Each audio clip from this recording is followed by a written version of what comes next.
Hola hermano, buenos días. Buenos días a todos los que están conectados o los que se conectarán después.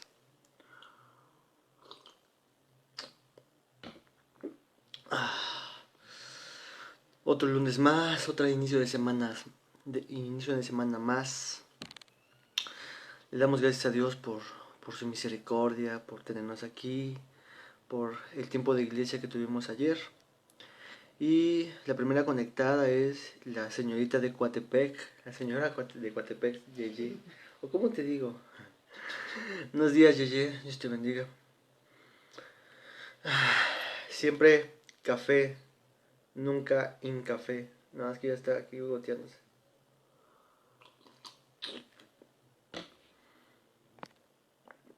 ¿Tú ya tienes tu tacita, Yeye? Ahorita empezamos en un minutito.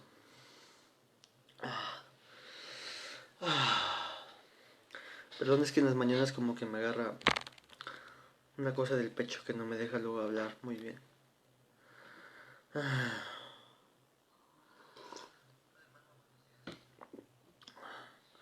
Y también se conectó aquí, pues mi esposita. Y creo que tenemos a alguien más, pero, pero no lo ubica. Ah, sí, pero mi esposita está aquí conmigo. Saludos, amor. Sí, porque si no pareciera que estoy en mi cama con Dice, Doña, sí, obvio. Buenos días, hermano. Buenos días. Buen día, hermanos. Les bendiga. Ya salió, aún no me sirvo. Ah, ok. Y también nuestra hermana Silvia. Y ya se conectó. ¿Cómo está, hermana Silvia? ¿Cómo está su esposo? ¿Cómo le ha pasado hoy en la noche? También se conectó la hermana, creo que la hermana Bego. Y ya en un momentito empezamos. Unos 20 segunditos. Por lo mientras preparen su cafecito, la Biblia, para empezar. Y ahorita vamos a orar. La hermana Ofe, hermana, Dios le bendiga, buenos días. La hermana Bego ya se conectó, dice buenos días a todos. La hermana también Ofe, buenos días. La hermana Silvia, buenos días. Con el cafecito, exactamente. Ya estamos aquí. Muy bien, pues vamos a empezar, ¿sale? Vamos a empezar orando para que Dios nos ayude. Y se conectó Luz. Hola Luz, bienvenida eh, a esta tu casa. Saludos, vamos a orar. Señor, te damos muchas gracias por este día que nos das, por tu misericordia, por la gracia que nos permites de pues, formar parte de un cuerpo, de una iglesia, Señor, de la IBEG. Y hoy poder dedicar este tiempo también para poder estudiar tu palabra. Te pedimos que no solamente sea informativo, Dios, aunque hablemos de cosas profundas de ti, Dios, pero que tu Espíritu Santo haga que lo que hoy podamos aprender o escuchar pueda penetrar en nuestro corazón, Dios, y nos pueda ayudar a movilizarnos y a poner nuestros ojos en ti, Dios. Ayúdanos a cada uno de mis hermanos. Tú sabes que cada uno está pasando de diferentes situaciones esta cuarentena, Dios. Pero sigue ayudándonos, Señor, a conocerte más, a saborearte más y a manifestar en nuestras vidas que tú eres el todo de nuestros corazones, Dios. Gracias te damos por todo esto que tú ya estás haciendo a través de Cristo Jesús. Oramos todo esto, Dios. Amén. Y dice aquí, Luz, buenos días, Lucecita. Bendiciones. Qué buen look. Te queda el look. Si les quisiéramos ver más. La hermana Silvia dice, David está despertando, ok. Hermana Constantina, también saludos. Y Osbe, saludos. Bien, pues hoy vamos a ver el capítulo número 3 del libro que estamos estudiando de los atributos de Dios, de A.W. Pink. Y recordemos siempre el fundamento del cual estamos haciendo todo esto. Recordemos algo importante. Nuestro Dios es comparado con una roca, un refugio. Nosotros debemos estar sustentados y arraigados en ese refugio.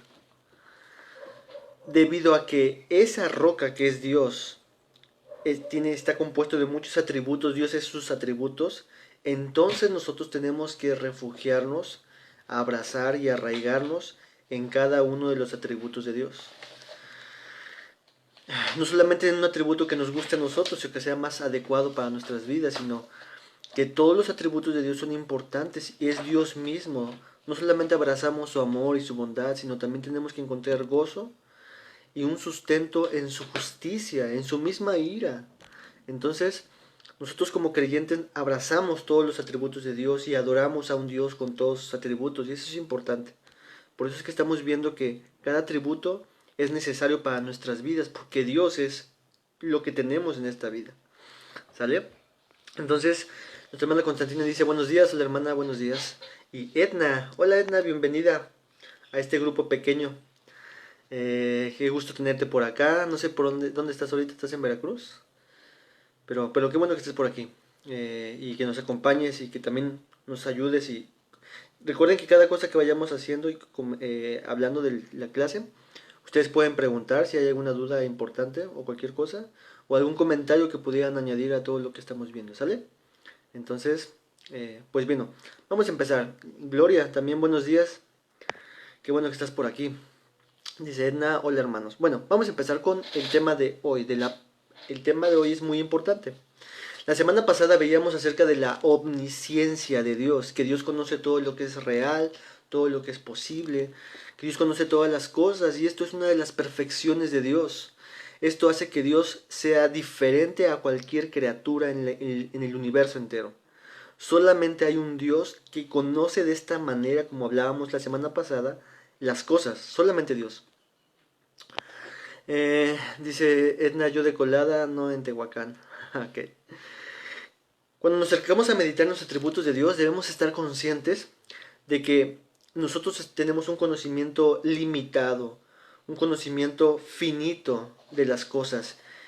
Pero el conocimiento de Dios que tiene de sí mismo y lo que revela en su palabra es un conocimiento infinito. Entonces debemos estar siempre conscientes de llegar con una humildad, de saber que va a haber cosas que quizás no entendemos muy bien, no por un problema de la Biblia, sino un problema en nuestros corazones, que no logramos dimensionar a este Dios tan grandioso, porque siempre tratamos de encajonar las cosas en nuestra forma finita de ver las cosas. Entonces acordémonos de eso, vayamos a cada atributo de Dios pensando, Dios, tú eres tan grandioso, tan glorioso, tan grande, ayúdame a poder entender lo que tu palabra dice de ti y abrazar eso que dice tu palabra. Y el tema que vamos a ver hoy se desprende en cierta forma de lo que vimos de la omnisciencia de Dios. Hoy vamos a ver la presciencia de Dios. No sé si alguno de ustedes ha escuchado acerca de la presciencia de Dios. Hoy vamos a ver un poquito. Si tienes tu Biblia ahí a la mano, conforme a la lección del capítulo 3, vamos a ver Primera de Pedro. Primera de Pedro 1, versículo 1 y 2. Primera de Pedro 1, versículo 1 y 2. Sea que tú lo puedas apuntar, o si la tienes la Biblia estaría genial, porque vamos a regresar a este texto algunas veces. ¿Qué tal, Noé? Qué bueno que estés por acá. Ok, Primera de Pedro 1, versículo 1 y 2 dice, Pedro, apóstol de Jesucristo, a los expatriados de la dispersión en el Ponto, Galacia, Capadocia, Asia y Bitinia. Y atención aquí en el versículo 2. Elegidos según la presciencia de Dios Padre, en santificación del Espíritu, para obedecer y ser rociados con la sangre de Jesucristo, gracia y paz os sean multiplicadas. Subraya y estemos atentos a la palabra de elegidos según la presciencia de Dios. Ese es el atributo que vamos a ver hoy. Ahora, ¿qué significa en primer lugar la palabra presciencia? La palabra presciencia se encuentra en repetidas ocasiones en la Escritura, en la Biblia. Al menos la tenemos como unas 8 veces en su sentido más puro, como presciencia. En el griego es prognosis. Prognosis. Son palabras medio extrañas para algunos, para mí también.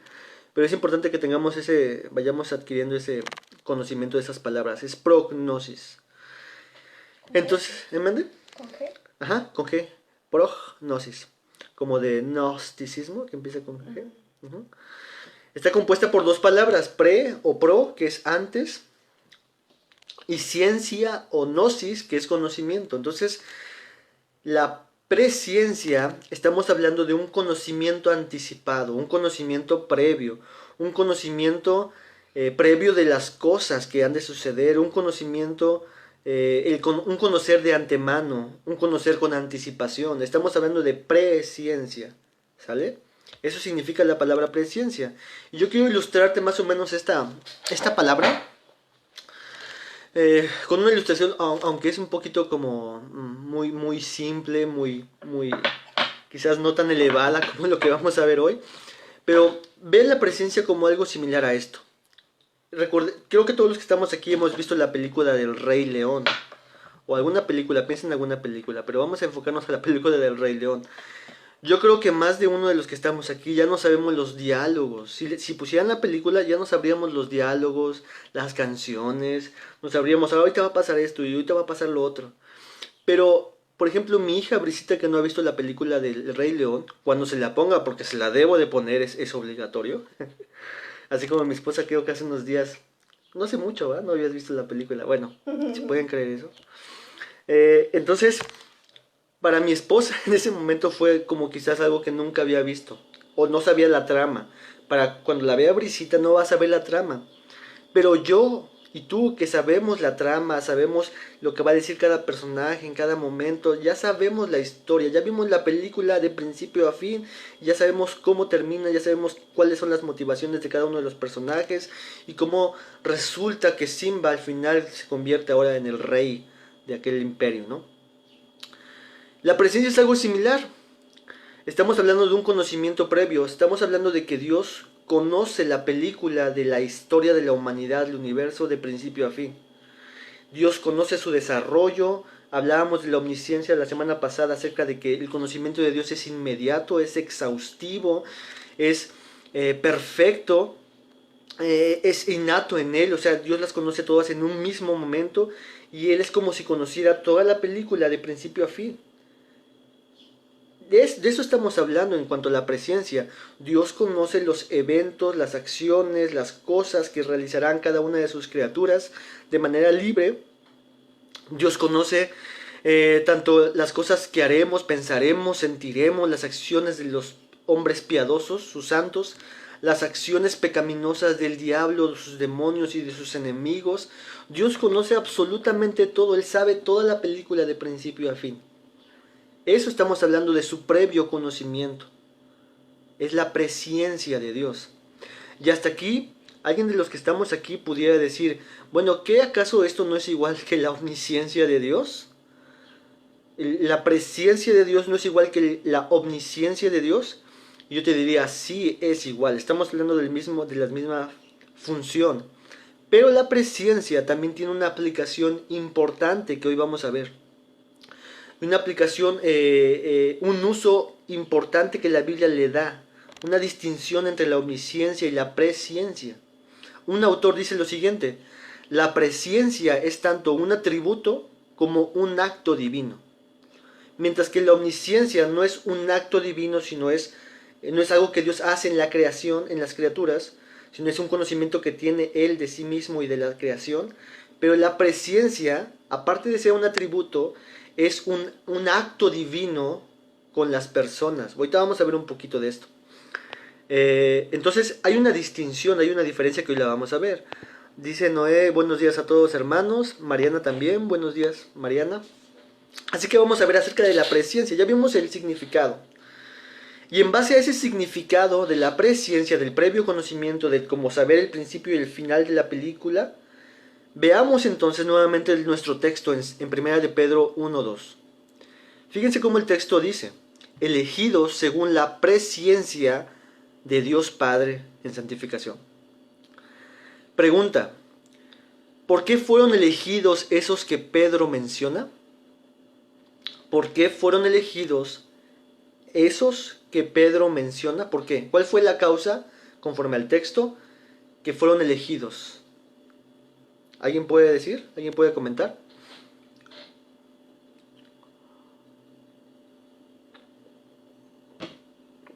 Muy bien.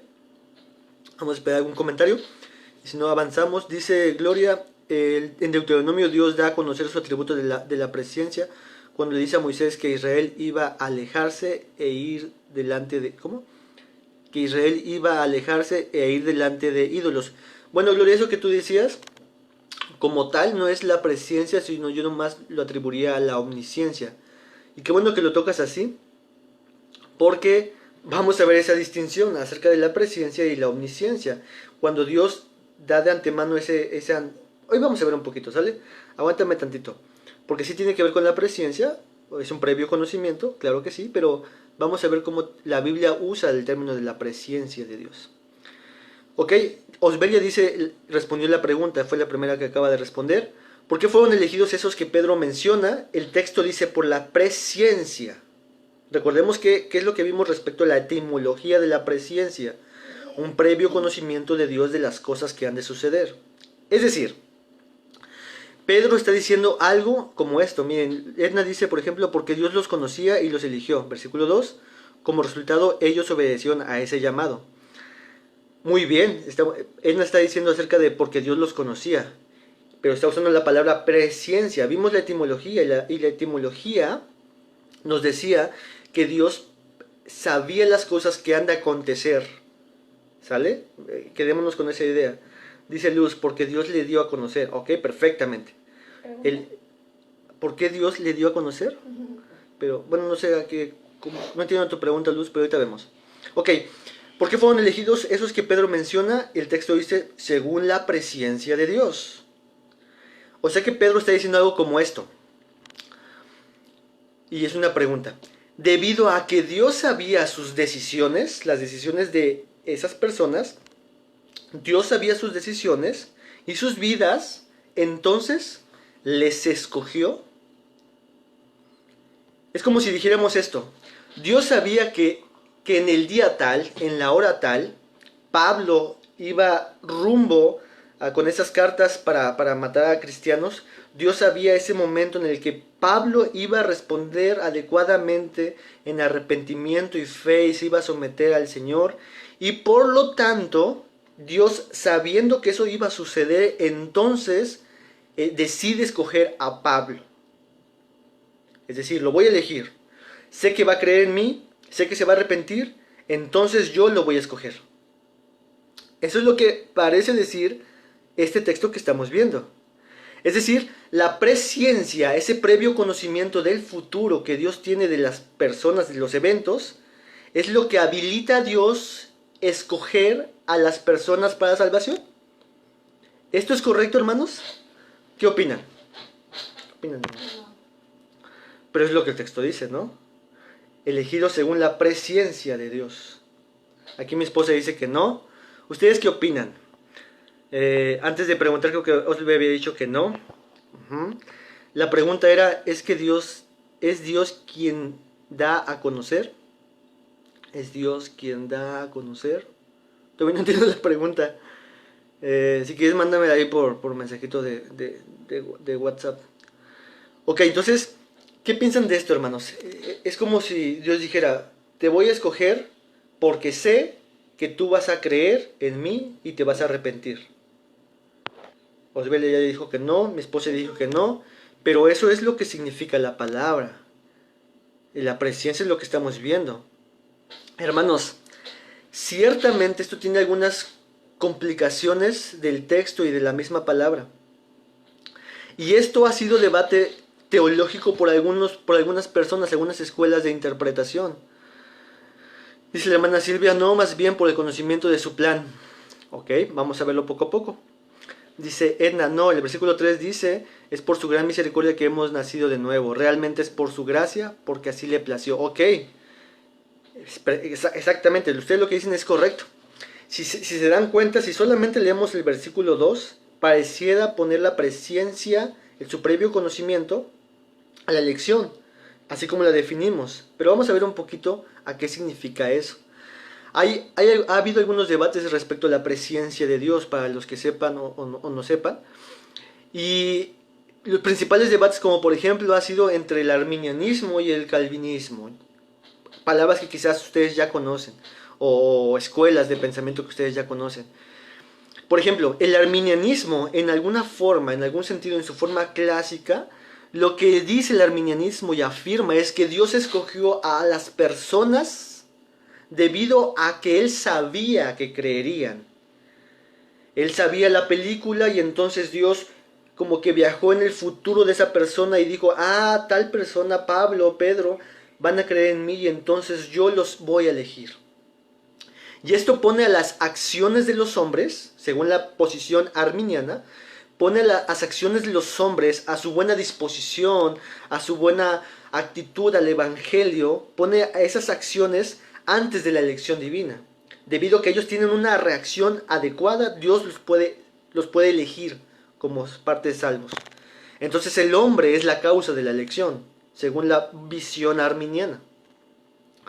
Pero el calvinismo afirma que la causa de la elección no es porque Dios sabía que creerían en Él, sino por su divina voluntad. No son las acciones de los hombres lo que hacen que sean elegidos estos hombres.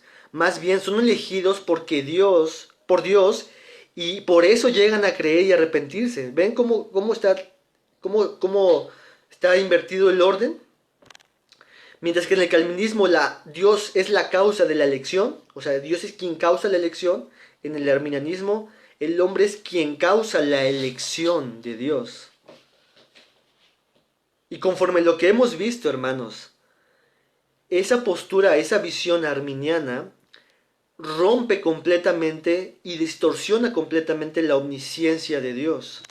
Porque entonces, en cierta forma, bajo la postura arminiana, es como si Dios no sabía qué va a acontecer. Dios tiene que viajar en su mente y acceder a la información de tal persona en el futuro de esa persona para poder decir, a este lo voy a elegir. Y vimos de la omnisciencia que Dios no aprende. Dios no es un conocimiento sucesivo, sino en un instante, como en una fotografía, Dios conoce todas las cosas de manera absoluta, perfecta, exhaustiva. Entonces el arminianismo, bajo esa visión de la presciencia, distorsiona completamente la omnisciencia de Dios. Dios ya no está por encima de las acciones de los hombres, sino que ahora Dios está persiguiendo y actuando en consecuencia de las acciones de los hombres. Y eso, hermanos, distorsiona un montón de doctrinas. Distorsiona la doctrina de la depravación total. El ser humano no puede responder a Dios adecuadamente. Romanos 3 dice, no hay justo ni a uno, nadie busca a Dios, nadie quiere a Dios. Pero el arminianismo dice, sí, alguien puede creer a Dios, y cuando quiere a Dios, entonces Dios lo escoge. Entonces no, esa postura no podemos aceptarla porque distorsiona muchas doctrinas bíblicas. Al menos la omnisciencia es muy evidente. Pero entonces tenemos que saber y poder decir entonces qué significa este texto. Antes de poder hacer nosotros una eisegesis y decir, bueno, si no significa ese texto, bueno, entonces yo pienso que significa respecto a su plan. Pero vamos a ver cómo es que podemos responder bíblicamente a esta pregunta. ¿Qué significa ese texto que estamos viendo respecto a la presciencia de Dios? Tenemos entonces que ver que en la Biblia las palabras etimológicas son importantes, pero estas están dentro de un contexto. El Espíritu Santo es quien usa estas palabras y le da su aplicación, su alcance, su significado. No un diccionario solamente, que es muy bueno y importante ver diccionarios teológicos y diccionarios académicos, pero el significado a veces tiene que ver en su contexto. Por ejemplo, dice A.W. Pink, el uso que el Espíritu Santo hace de una expresión define siempre su significado y alcance. El uso que el Espíritu Santo hace de una expresión define siempre su significado y alcance. Es decir, que el significado de las palabras están determinados por su contexto inmediato y general. Ejemplos de esto. La palabra mundo. Si tú escucharas la palabra mundo, inmediatamente tú puedes pensar que esa palabra se refiere a la raza humana, al mundo, a la raza humana. Sin embargo, en la Biblia, la palabra mundo es usada de diferentes formas y con diferentes enfoques. Spurgeon, por ejemplo, decía que la palabra mundo tiene 7 u 8 formas diferentes de usarse en la Biblia. Y no se refieren todos al mismo grupo. La palabra carne, por ejemplo, sabemos qué significa en la etimología, sarx, y significa la cosa física del ser humano, ¿no? O de un animal. Pero en la Biblia también tenemos que la carne puede usarse de diferentes formas. Cuando Jesús dijo, el que no coma mi carne, el que no coma de mi carne ni de mi sangre, ¿significa entonces que Jesús estaba diciendo que teníamos que ser caníbales? No. porque ahí la carne la está usando, o, o el cuerpo lo está usando con otro significado del que la etimología significa. Entonces tenemos que nosotros mirar qué es lo que la Biblia dice respecto a esa palabra, a la presciencia, para entonces poder interpretar después el texto. Eso es lo que vamos a ver después en nuestras clases de hermenéutica que estamos viendo en la serie de Toda la Escritura es útil. Estas son algunas de las reglas. Tenemos que interpretar ese texto a la luz de todos los demás pasajes y saber cómo se interpreta ese texto entonces. Dice Osbelia, también porque la palabra conocer en la Biblia significa amar. Muy bien, eso es lo que vamos a ver, Osbe. Y de hecho creo que tú ya habías leído la clase, pero está bien. Mirando el Antiguo Testamento, vamos a ver primeramente en el Antiguo Testamento. En el Antiguo Testamento existe la palabra presciencia. No, la palabra presciencia como tal no aparece en el Antiguo Testamento, pero sí aparece la palabra conocimiento, conocer, y aparece muchas veces y repetidas veces cuando habla respecto a un conocimiento que Dios tiene. Así que vamos a ver cómo se usa esa palabra. A.W. Pink dice respecto a ese uso: cuando hablando de la presciencia o del conocimiento, es usado en relación con Dios, el conocimiento de Dios, significa a menudo mirar con favor, comunicando no un simple conocimiento, sino un afecto por el objeto.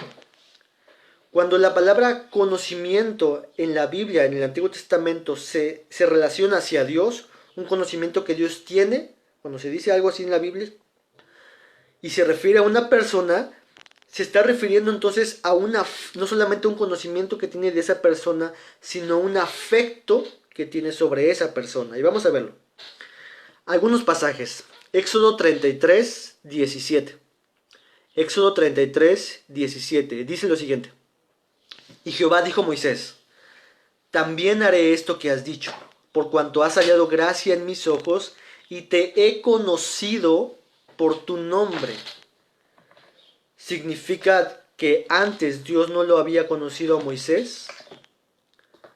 No estamos hablando de un conocimiento de Moisés como algo informativo de las cosas que él iba a hacer, sino aquí Dios está diciendo: yo te conozco, he tenido un afecto por ti, una relación contigo. De esa clase de conocimiento estamos hablando. Jeremías 1.5. Jeremías 1.5. Antes de que te formase en el vientre, te conocí. Y antes que naciese te santifiqué y te di por profetas las naciones. Este te conocí no se refiere a que Dios sabía las cosas que Jeremías iba a hacer. Obviamente Dios sabe las cosas que Jeremías va a hacer. Pero este te conocí se refiere a un conocimiento de elección. Yo te escogí para mí. Yo decidí tener una relación contigo, Jeremías.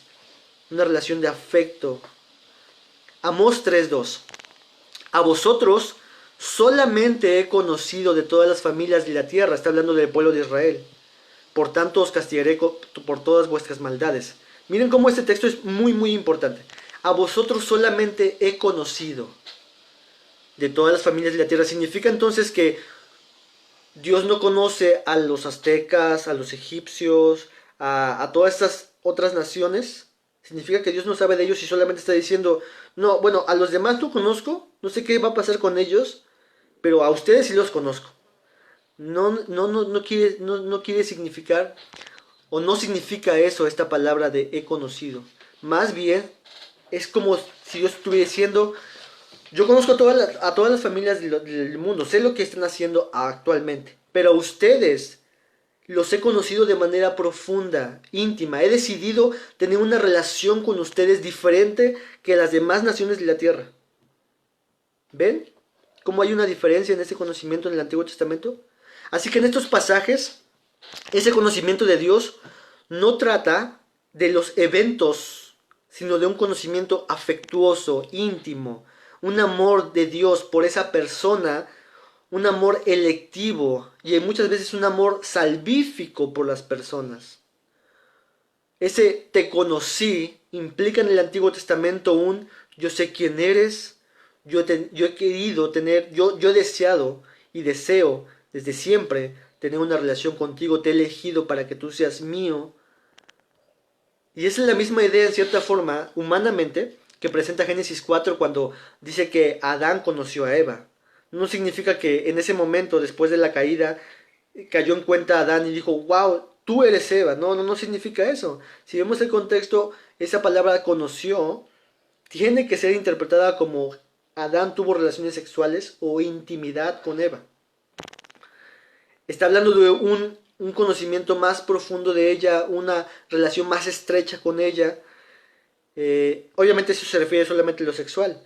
Pero cuando hablamos del conocimiento de Dios, se refiere a este como acto íntimo de Dios, no sexual, sino acto íntimo, relacional, profundo, amoroso, con las personas con las que está siendo objeto de su conocimiento. Entonces vemos que a la luz de estos textos del Antiguo Testamento, el conocimiento que Dios tiene de esas personas, de estos textos que estábamos hablando, puede significar un afecto íntimo de Dios y profundo por las personas. ¿Ok? Pero miremos ahora el Nuevo Testamento. Porque en el Nuevo Testamento continúa esa misma palabra, esa misma idea, esa misma expresión. Mateo 7:23. Y entonces les declararé, nunca os conocí. Apartados de mí, hacedores de maldad. Nunca os conocí. Juan 10:14. Yo soy el buen pastor y conozco mis ovejas, y las mías me conocen. Primera de Corintios 8:3. Pero si alguno ama a Dios, es conocido por él. Segunda Timoteo 2:19. Pero el fundamento de Dios está firme, teniendo este sello. Conoce el Señor a los que son suyos, y apártese de iniquidad todo aquel que invoca el nombre de Cristo. Mateo 7:23, Juan 10:14, 1 Corintios 8:3, 2 Timoteo 2:19, todas son expresiones de un conocimiento. Y todas están relacionadas a Cristo Jesús, a Jesús como el juez, como el pastor, como el Dios, como el Señor. Y todas estas expresiones manifiestan un conocimiento que tiene sobre las personas que Él ha querido salvar y que tienen una relación con Él estrecha y profunda debido a su sacrificio. Yo conozco a mis ovejas y por esas ovejas son las que voy a morir. Yo conozco a los que son míos y ellos me llaman Padre, y ellos me llaman Señor y ellos me obedecen. Yo he decidido conocerlos en una relación profunda y estrecha, íntima. Y eso es lo mismo que acontece en Mateo 7 cuando dice, nunca os conocí, es decir, yo nunca tuve una relación salvífica con ustedes. Ustedes nunca experimentaron esa relación estrecha con mi amor, con mi bondad, con mi gracia. Nunca los conocí. Eso es una declaración terrible. Entonces ese conocer está puesto dentro de esa relación que tiene Cristo con los que Él ha querido salvar. Una relación de amor íntima y profunda. Dios conoce obviamente las acciones de todas las personas, pero aquí en esos textos que vimos, el conocimiento de Dios no se refiere a sus acciones o eventos, sino a una relación que tiene con ellos. Yo los conozco. Ok, hemos mirado en el Antiguo Testamento y en el Nuevo Testamento en cierta forma el uso de la palabra conocimiento, el conocimiento de Dios que Dios tiene hacia las personas.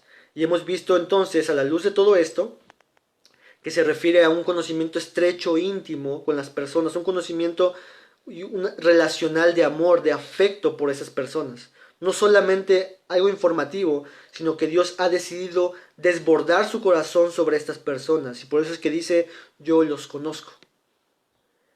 Regresemos entonces a nuestro texto, a 1 de Pedro 1, 1 y 2. Y a la luz de todo esto, entonces, podamos nosotros interpretar entonces cómo es que la presencia de Dios aquí debe ser interpretada. 1 de Pedro 1, versículo 2 dice, elegidos según la presciencia de Dios.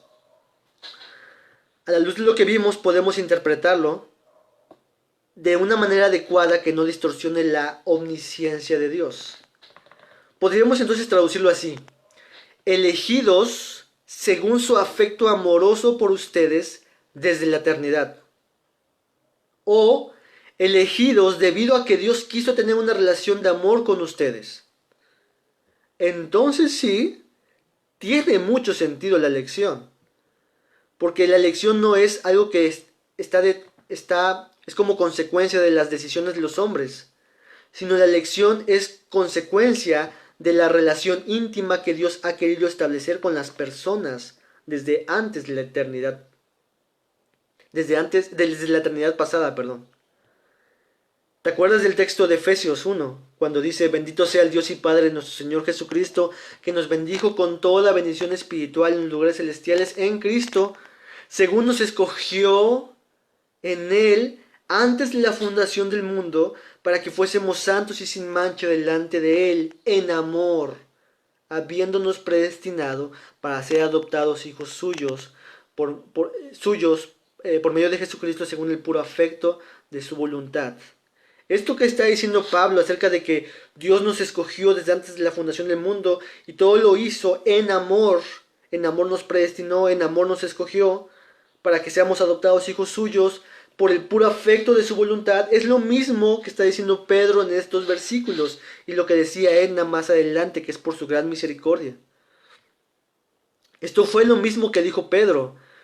Fueron escogidos antes de la fundación del mundo, llamados tan profundamente, tan íntimamente, fueron predestinados para ser adoptados, y esto fue por su buena voluntad, no fue por algo bueno que Dios vio en ustedes. La presencia de Dios, hermanos, en este texto, entonces nos está mostrando el Espíritu Santo en toda la revelación de su palabra, que se refiere a que Dios nos amó. Dios decidió tener una relación estrecha, íntima por las personas. Yo te animo a que puedas leer todo el capítulo 3 de este libro que estamos estudiando, porque ahí vamos a ver algunos otros textos que yo no voy a tocar hoy, pero ahí van a tocar otros textos que se mencionan la palabra para que veas cómo se interpreta a la luz de todo esto que estamos viendo. En resumen, amados hermanos, ¿a qué se refiere entonces la presencia en la Biblia? ¿A qué se refiere la presencia en la Biblia? La presencia de Dios se refiere a aquella disposición de Dios, aquel acto de Dios, para hacer de personas específicas recipientes de su amor eterno. Pero esto no fue debido a alguna buena disposición de estas criaturas. No fue a que ellos deseaban a Dios, no fue debido a que ellos tenían una sensibilidad a arrepentirse y a creer en Dios. No fue debido a eso. No fue a que Dios vio en el futuro que éramos más aptos para recibir el Evangelio, sino más bien que fue debido a su gracia distintiva y soberana. Eso es la presencia de Dios. Aquella disposición o acto divino para hacer de personas específicas sus recipientes de su amor eterno. Y esto no debido a lo que vio en ellos o en ellas, sino a su buena voluntad, a su benignidad, a su gracia distintiva, a su soberanía. Ahora, no olvidemos, hermanos, de que esto no anula en ningún sentido el que cada uno de aquellos que Dios conoce de esta forma íntima deban de venir en arrepentimiento y fe. Dios los ha conocido profundamente, íntimamente en la eternidad pasada. Conoció a Pablo así, de esa forma, lo eligió así, pero se manifestó eso a través del tiempo cuando Pablo creyó en él. Es decir, Dios lo conoció y por lo tanto Él puso los medios adecuados y necesarios para que Pablo pudiera venir en arrepentimiento y fe. Pablo tenía que arrepentirse, tenía que creer en Cristo Jesús. Esto no anula, la presencia no anula nuestra responsabilidad de predicar el Evangelio, de creer en el Evangelio, de arrepentirnos. No anula nada de esto, sino que nos motiva o es el motivo del por qué hacemos esto. Ok, dicho eso, esa aclaración, vamos a pasar a la última parte ya para casi concluir. Si alguien quiere decir algún comentario, alguna duda, pueden hacerlo. ¿Todo bien, amorcito? Ok, Israel, ¿y todo esto para qué me ayuda o para qué me sirve todo esto? O sea, ¿Qué es lo que debe producir este atributo de Dios, de la presencia de Dios en el creyente? ¿Qué es lo que debe producir este atributo de Dios en nosotros? Hermanos, en primer lugar, tenemos que ser muy conscientes de los viles pecadores que fuimos, que somos, que nuestro futuro está plagado por muchos lados, nuestro futuro aún de pecados de los cuales debemos arrepentirnos e ir a Dios. Y la omnisciencia de Dios nos enseña que Dios lo sabía. Dios sabía, hermanos, que tú y yo íbamos a pecar hoy en la mañana, a las 8 de la mañana. Dios sabe que vamos a pecar en algún momento de nuestra vida, en el futuro, en este día. Dios lo sabía, Dios lo sabe. Y debemos estar conscientes de esto. Dios me conoce perfectamente. Entonces, ¿por qué un Dios santo, santo, santo elegiría tener una relación tan profunda, llena de amor eterno, infinito amor, con alguien como yo, con alguien como tú? ¿Por qué Dios decidiría tener una relación de estas dimensiones?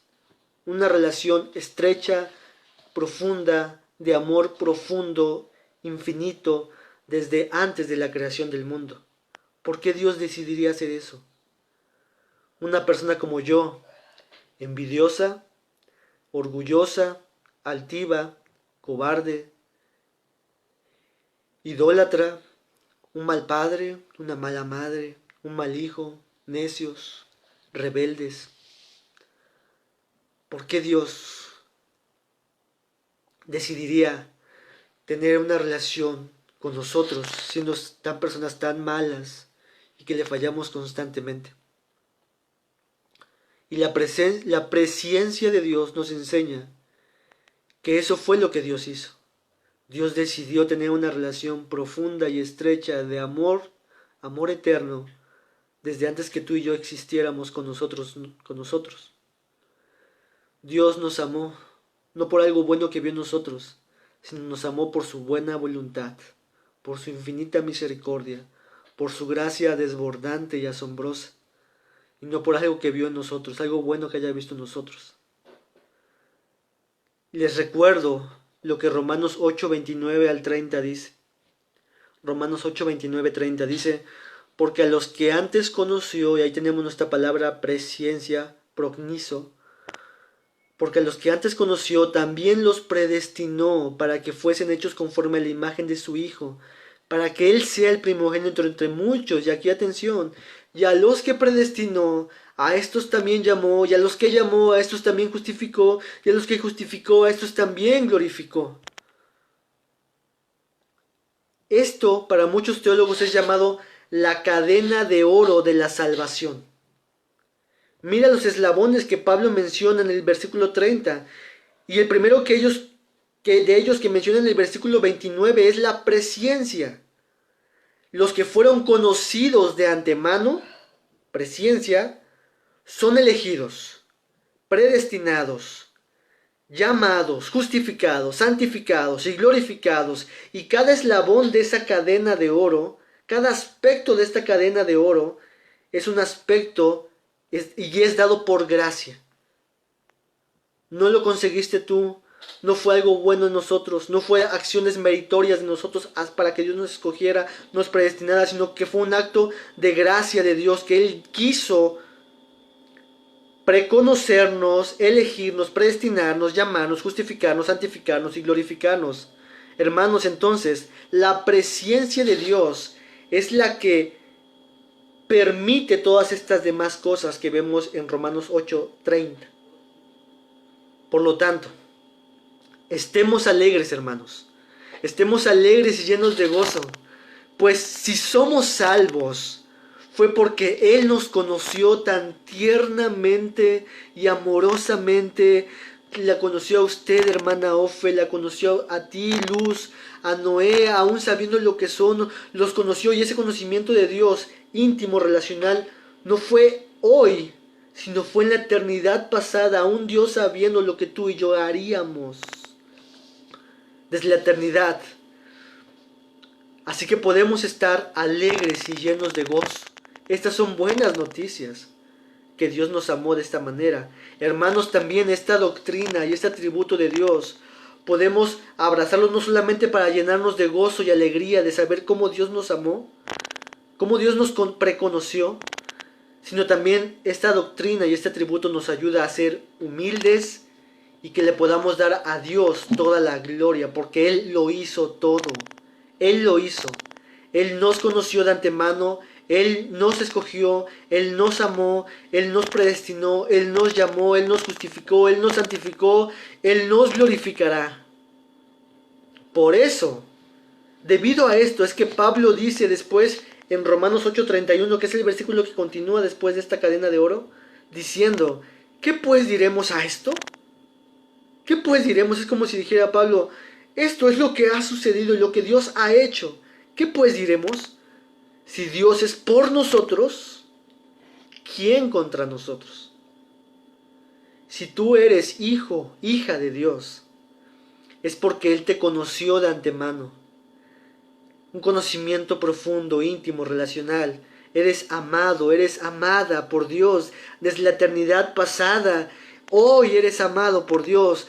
No vas a hacer nada para que incremente el amor que Dios tiene por ti o que disminuya el amor que Dios tiene por ti. No vas a hacer nada por eso, porque Dios te amó desde la eternidad pasada, te sigue amando hoy con ese mismo amor intenso y te seguirá amando por toda la eternidad. Eso es parte de la presencia de Dios. Me gusta mucho cómo Marcos Vidal, en un canto que se llama ¿Quién soy yo?, expresa alguna idea de todo esto que estamos diciendo. Marcos Vidal, ¿quién soy yo? Les leo lo que dice.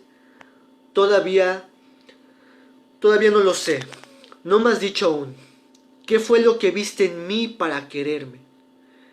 Y es que no entiendo la razón de tanto amor derrochado. ¿Quién soy yo para que tú me hayas amado? La presencia nos coloca de rodillas ante Dios para hacernos la pregunta, ¿quién soy yo? ¿Quién soy yo? ¿Quién eres tú para que Dios haya fijado en ti con esa presencia de Dios? No somos nadie y sin embargo Dios nos conoció profundamente.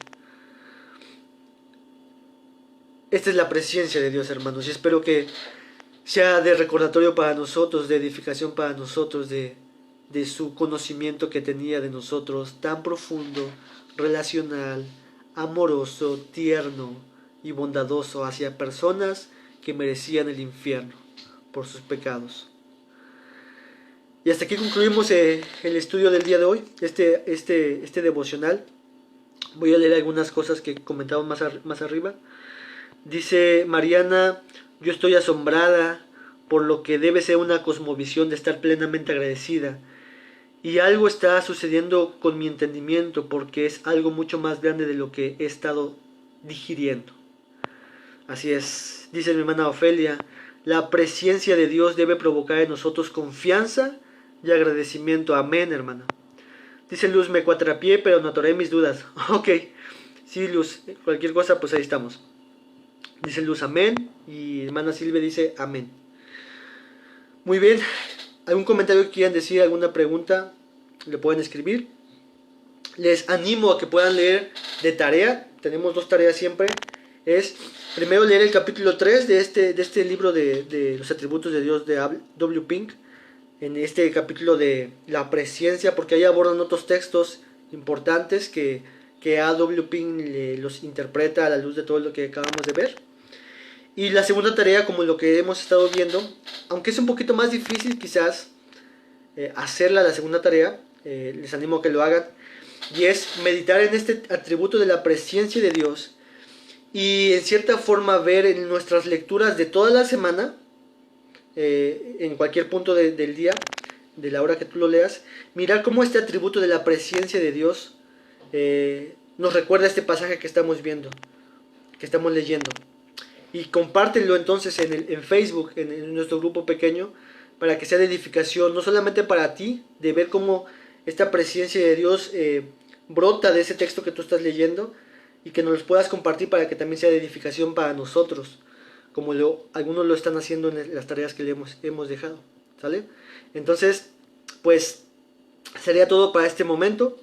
Nos vemos, si Dios lo permite, el miércoles. Esperamos sus tareas y estamos orando por ustedes, mis hermanos. Dios les bendiga a todos. Saludos a todos. Aquí está mi esposita. Aguantó. Porque ciertamente es difícil levantarse temprano, hermanos, pero qué bueno que algunos han dispuesto a levantarse temprano y esforzarnos. ¿Sale? Entonces, pues les saludamos a todos, esperamos que estén muy bien. Hermana Constantina, hermana Ofe, hermana Silvia, a no sé quién más está por aquí, a Noé, a Luz, a Yeye, saludos a todos. Dice Luz, saludos. Dice Edna, qué bendición estar con ustedes, hermanos, y mayor bendición poder crecer juntos en el conocimiento de nuestro Dios. Les mando un enorme abrazo poblano. Saludos, Edna, qué bueno, qué gusto tenerte por aquí. Yeye dice bendiciones. Y pues bueno, ahí estamos, hermanos. Dios les bendiga a todos y llenémonos de este atributo de Dios y abracémoslo, la presencia de Dios. Saludos a todos, bendiciones. Luz dice les amamos mucho y extrañamos más. Hasta pronto. Saludos.